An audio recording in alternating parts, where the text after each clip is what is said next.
dans le congélateur pour les avoir parce que, vous comprenez, monsieur le rabbin, mon fils il vient, Motza et Pessar, ma fille Kapara, elle vient ici. Rabotaï, c'est ce que j'ai dit à ce jeune homme pour les bouteilles de whisky. On va se mettre en danger. Chayav Karet, Dieu préserve, Dieu préserve. On va se mettre en danger pour un petit peu de ramesse que je ne veux pas perdre. C'est ça le problème. Alors regardez maintenant avec moi. Il y a un jour, il y a deux versions de la Gemara, de la Tosefta. Il y a un jour, deux personnes, un juif et un non-juif qui sont sur un bateau. Le juif vient d'acheter une cargaison de blé. Il avait prévu d'arriver à Purim et il voit qu'il va être en retard. Le bateau s'attarde. Une autre version, mais c'est à peu près la même chose, c'est Rabbi Akiba et Rabbi Tarfon qui sont sur un bateau, qui ont été acheter une cargaison de blé. Et bien sûr, le Rav Achovel, le capitaine, c'est un non-juif. Et ils vont arriver à Akko, et ils vont arriver chez leur Rav Rabban Gamliel, et là il y a un problème.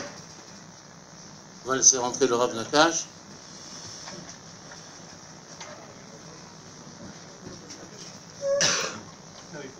Il est allé de l'autre côté. Et là, il y a un problème. Alors quelle est la proposition?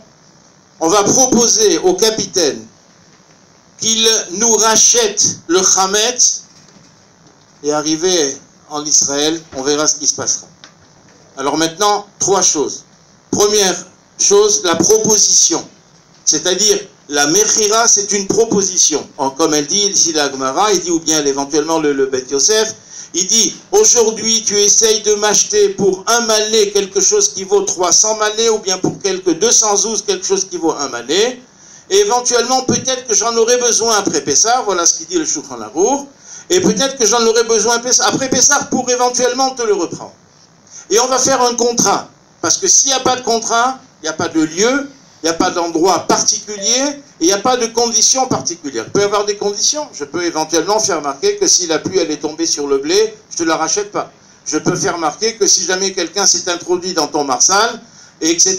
Il y a aussi une autre discussion, la troisième, c'est celle de savoir comment on vend.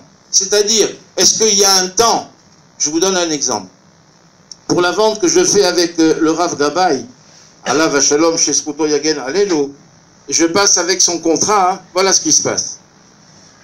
Et comme il est là, le Rav Nakash, on va parler aussi du Rav Mordechai Eliaou. Je le devance comme ça, j'aurais presque tout dit. Et il dit comme ça.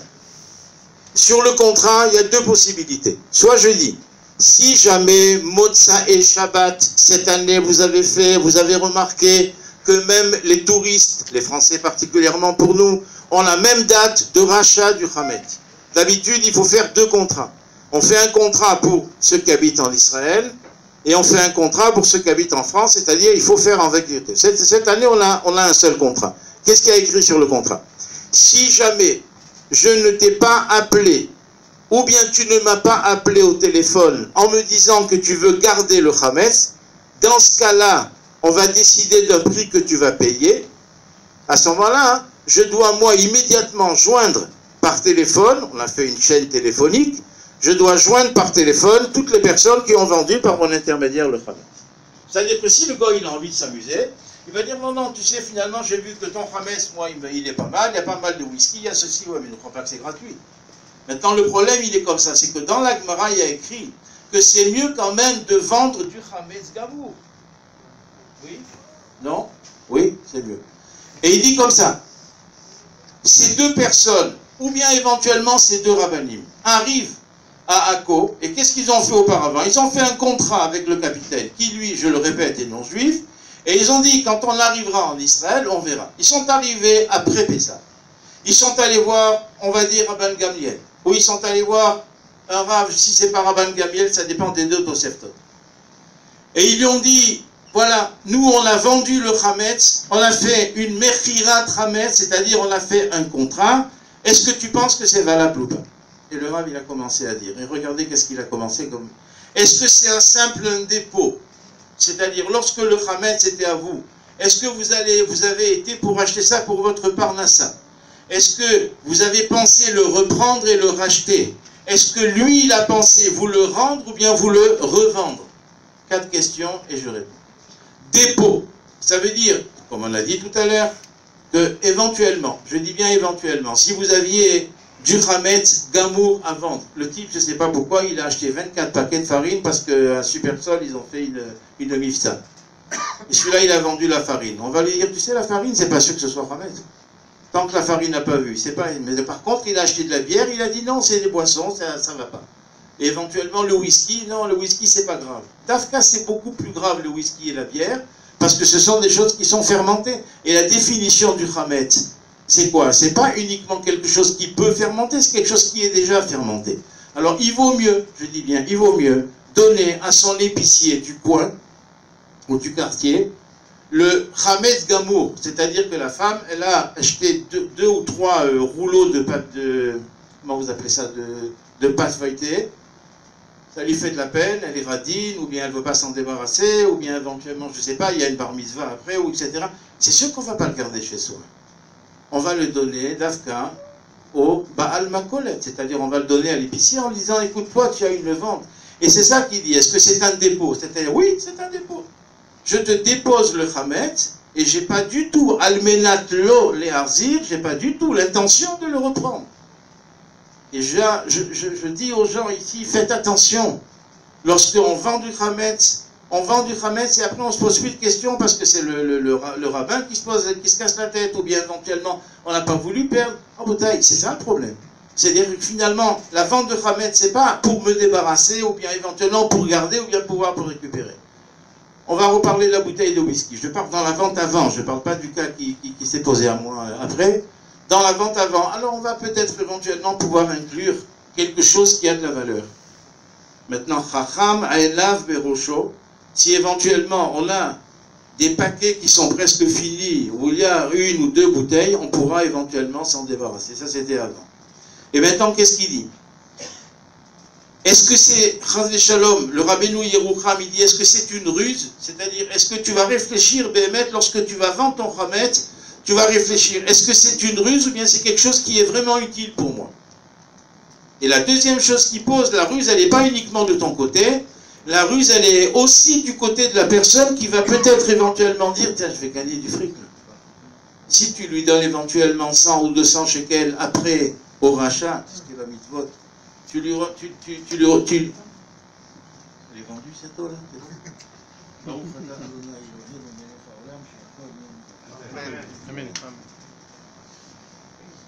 Si éventuellement il va regarder les 200 shekels qu'il va gagner, ou par la Rabbanout. Et là, puisqu'on parle de la Rabbanout, il y a un problème. Le Rav Mazouz, le Rav Nakash peut-être pas, parce que le Rav Mordechai, il ne voulait pas parler de la vente, c'est ça? Je ne suis pas très loin. Dans des cas voilà, dans des cas. Votre serviteur, on vend le Hametz par l'intermédiaire d'un contrat du Shulchan Aruch, par l'intermédiaire d'un Rav, par l'intermédiaire de quelqu'un sérieux. Le problème qui se pose, et je voulais le demander au Rav Lo, lui, il vend le Hametz de tout l'État d'Israël à je ne sais pas qui, je ne veux pas savoir qui. Alors, si lui, il vend, et que nous, on va vendre votre Hametz, c'est pas un Hametz qui est vendu 2 fois. Alors lui, il va dire, oui, mais il y a des gens qui ne savent pas qu'il faut vendre le Hametz. L'épicier qui s'amuse à vendre 2 fois, comme ça arrive malheureusement souvent, parce qu'il veut faire plaisir à tout le monde. Ça veut dire que ça prouve chez lui que la vente, elle n'est pas spécialement sérieuse. Alors il vient là-bas, un Chabad, il va lui donner, est-ce que la possibilité de vendre le Hametz? Il dit d'accord. Il vient éventuellement un autre de la Rabbanout, éventuellement, il va dire, est-ce que tu veux vendre le Hametz? Il va dire d'accord. Mais qu'est-ce qu'il a fait? Une catastrophe. Et les deux ne savent pas. Est-ce qu'un, il lui a dit à l'autre, attends, il faut faire attention, tu n'as pas le droit de vendre 2 fois. Alors regardez maintenant. On va prendre le Shulchan Aruch, je ne sais pas si vous avez la feuille devant vous, et il dit comme ça. Saïf Dalet. Racha Israël Omar Lenochi Beshat Ramishit, O Kodem Ad She'ata Lokeach Chametz Ken Bemana Kar Bemataim. C'est-à-dire, on fait un accord avec lui. Est-ce qu'aujourd'hui, tu es d'accord pour prendre du Hametz qui vaut éventuellement, je ne sais pas, 15 000 shekels, je te le vends pour 500 shekels? Est-ce qu'il doit donner l'argent ou pas? Ça, c'est on va voir de suite. Maintenant, éventuellement, c'est-à-dire jusqu'à la Sha'a Achamishit, ce qu'on a eu chez nous à peu près aux environs de 11h29. Pas aux environs, c'était effectivement 11h29. Maintenant, il dit Veloim kor velo iten lo rakkai et veim asaken areze over bebal yera e ubal yematse. Parce qu'il y a aussi un autre problème, c'est l'endroit où on va mettre le chametz. Tout le monde me dit, vous savez quoi, j'ai mis dans une caisse en carton, j'ai scotché, j'ai mis vendu au goy. Comment tu l'as vendu? Qui l'a vendu? Et elle est dans ta maison. Balier matse. Il n'y a pas balirae, ok. Et qui te dit qu'il n'y a pas balirae? Un gosse, il peut éventuellement un jour ouvrir le carton, il croit que son jouet, il est dans la caisse en carton. Ou éventuellement, on l'a mis au marsal. On descend au marsal parce que mon fils, il veut prendre son vélo, ou ma fille, sa trottinette. Et en ouvrant le marsal, elle a ouvert la possibilité. La deuxième chose, les clés, est-ce qu'on lui donne? Et la troisième chose, le kinyan. C'est-à-dire, la première chose, ça veut dire, il vaut mieux si déjà tu vends ton chametz, le mettre dans un endroit qui ne t'appartient pas. Et c'est la raison pour laquelle j'ai dit tout à l'heure, peut-être qu'ils vont mettre éventuellement l'imsor la goy, c'est-à-dire lui donner au non-juif, l'imsor la goy, l'imsor à Baal Makolet, c'est-à-dire lui donner à l'épicier, et lui dire, écoute, ta vente, elle est un petit peu plus sérieuse que la mienne. Et je reviendrai le prendre le lendemain de Pessah. La deuxième chose, j'avance la troisième à la deuxième, les clés. Est-ce que je dois lui donner la clé? C'est-à-dire, est-ce qu'il doit posséder une possibilité de passer chez moi quand il veut? Si c'est Béhémet, d'après le Shulchan Aruch, il y a écrit le Ritba, il dit, c'est une location. Alors pourquoi le Ritba, il dit c'est une location? Ça veut dire que tu dois donner la possibilité aux non-juifs de venir chez toi. Il y a un problème avec le Hefker de la Shemitah. Le Hefker de la Shemitah, normalement, j'ai oublié de le faire, ceux qui ont un arbre fruitier ou un jardin, on aurait dû avant Pessah, on a jusqu'à Shavuot, on aurait dû avant Pessah, oui, faire un papier à l'entrée de la maison et dire ici, ce jardin ou cet arbre-là, il est Hefker, et tout le monde peut éventuellement rentrer. D'accord? Alors j'ai dit au Rav, j'ai dit, c'est sympa cette histoire-là, mais je veux dire, les types ils vont rentrer chez nous à quelle heure et comment et tout le temps. Il dit non. D'après la Gemara, pas d'après le Shulchan Aruch, d'après la Gemara, hein, tu dois mettre simplement un papier. Ici, dans ce jardin, il y a des fruits, il y a des arbres fruitiers et c'est Hefker, tu peux les lire. Il y a écrit Boré Koach Ose Devaro, c'est-à-dire il y a quelqu'un qui est là, il est devant sa porte et il voit les gens qui viennent manger dans son jardin et qui viennent consommer, et il n'a même pas le droit de leur dire quoi que ce soit. C'est comme Mamash, c'est-à-dire que c'est pas à lui.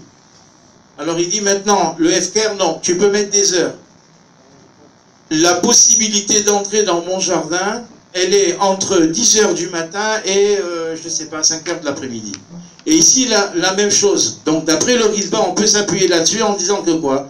Que le soir, oui, je vais dire que je vais te permettre de rentrer dans mon jardin, dans mon marsal, dans mon garage, dans ma voiture éventuellement. Le matin, je veux pas que tu viennes. D'après le Shulchan Aruch, il vient te dire non, non, ça c'est pas possible. Parce que là, si éventuellement tu lui donnes une impossibilité de rentrer, c'est que tu n'as pas vendu complètement. Il y a un autre problème. C'est que quand je vais vendre, oui, le chametz, je dois dire à partir du moment où j'ai fait l'abdikat chametz. Alors, première réponse. On ne peut pas vendre le chametz après la 5e heure. Et on doit le vendre entre la 4e et 5e, c'est-à-dire l'heure où on a déjà fait bdikat chametz le soir même, c'est-à-dire la veille. Parce que je ne peux pas vendre un endroit et ne pas pouvoir faire l'abdika, puisque je t'ai vendu l'endroit. Donc par conséquent, quand je fais l'abdika, je dois penser. Quand on fait l'abdika je ne sais pas, le Rav Mazouz et le Rabbanim ici, le Rav Nakash, quand vous avez fait l'abdika, vous avez pensé à la synagogue aussi, certainement. Parce qu'il y a un moment où donné où peut-être que tu peux avoir du chametz, ou peut-être qu'il y en a, ou peut-être il y a une grosse séouda à la veille de Pessah, et qu'on a regardé. Où éventuellement, même s'il n'y a plus rien. Regardez maintenant, on avance. Chametz shenimsa bebet Israël, achar a Pessah asur alpi shebitlo. Et là, il ne faut pas se moquer du monde. Il a été mevatel le chametz quand c'était 3 bouteilles de whisky ou quand c'était 4 cakes qu'il a acheté. Tu ne peux pas être mevatel quelque chose auquel tu tiens. Si tu es mevatel, c'est déjà quelque chose que tu n'as pas vu, que tu n'as pas éventuellement cherché, et c'est quelque chose éventuellement que tu vas dire, bon, ben même, tu sais, même si je le retrouve, c'est pas grave, je le détruirai. Si tu retrouves 1 ou 2 bouteilles de whisky, si c'est du Chivas, on l'a calculé avec mon fils, la bouteille de Chivas, elle a, je ne sais pas, 17 ans, on me dit, 12 ans, plus la mise en fût, plus éventuellement encore le nombre d'années que l'épicier l'avait, ça peut faire des fois une vingtaine d'années. Si éventuellement il est sorti de l'usine à partir de 12 ans, combien de temps est passé? Peut-être qu'il est passé plus de temps de ce whisky-là chez le juif, qui lui l'a racheté quand il a acheté une cargaison de whisky. De toute façon, c'est pas un problème, tu peux l'acheter, plus il est vieux, mieux c'est. Regardez combien on peut être mamash nirchal, c'est-à-dire on peut trébucher dans ces problèmes. Et là, je commence à terminer. Asur le'achil chemso bepesar afilu lebehemat acherim o shelefke. Si vous avez donc, on l'a dit tout à l'heure, un épicier qui n'a pas vendu son chametz, les chachamim, il y a écrit chachamim knasou, quel knas ils lui ont donné? Écoutez-moi bien, ma beauté, je termine.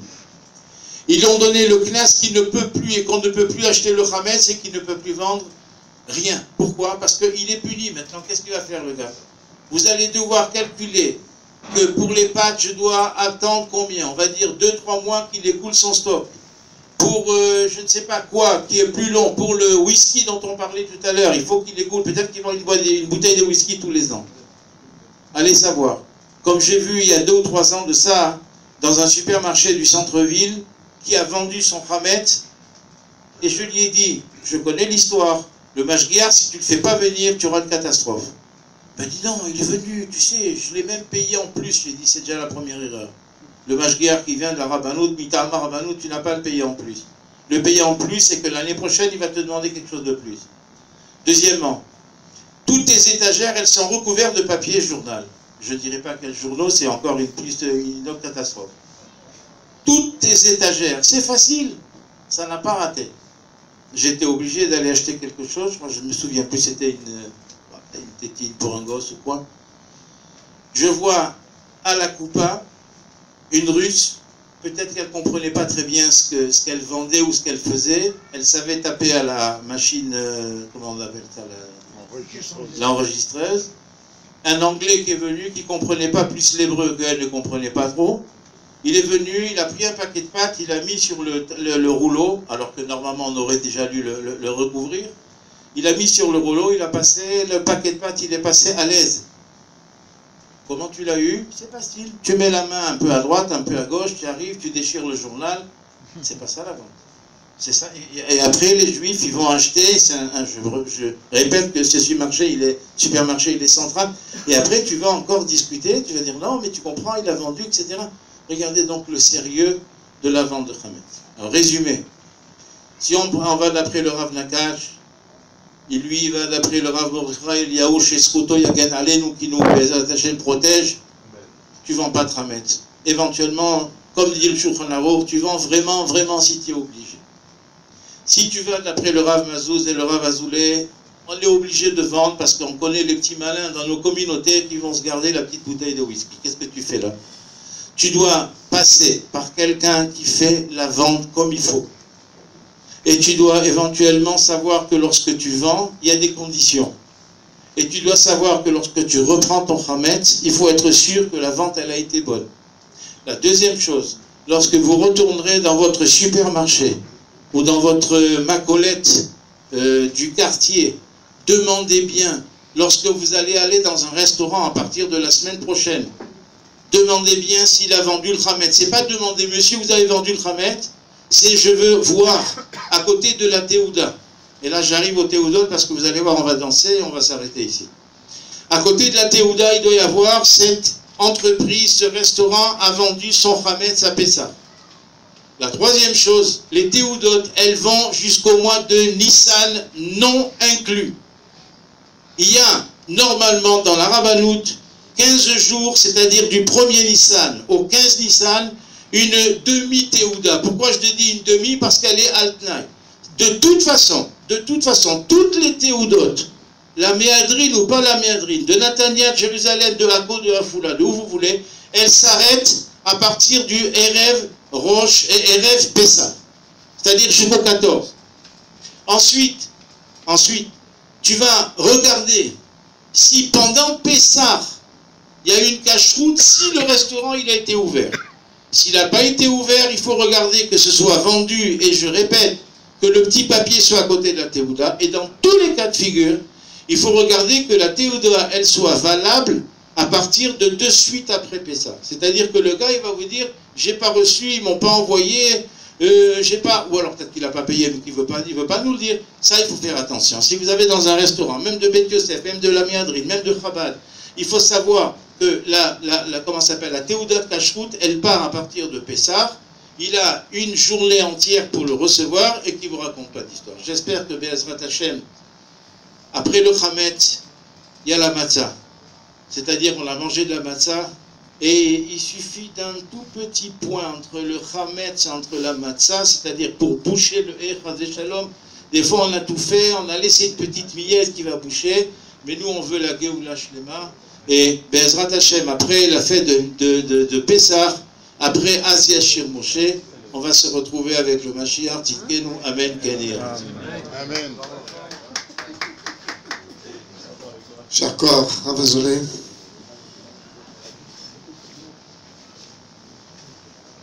On va donner la parole au Rav Nakash. Avant cela, Bezrat Hashem, on tient juste à préciser que Bezrat Hashem, après le Rav Nakash, on entendra un tout petit diouk sur la façon dont l'Admor Azaken voit la vente de Hametz, petit diouk, et puis Kamouvan, on rentrera après dans d'autres inanimes avec le Rav Abishi. Tout de suite, on demande au Rav Nakash de dire quelques mots.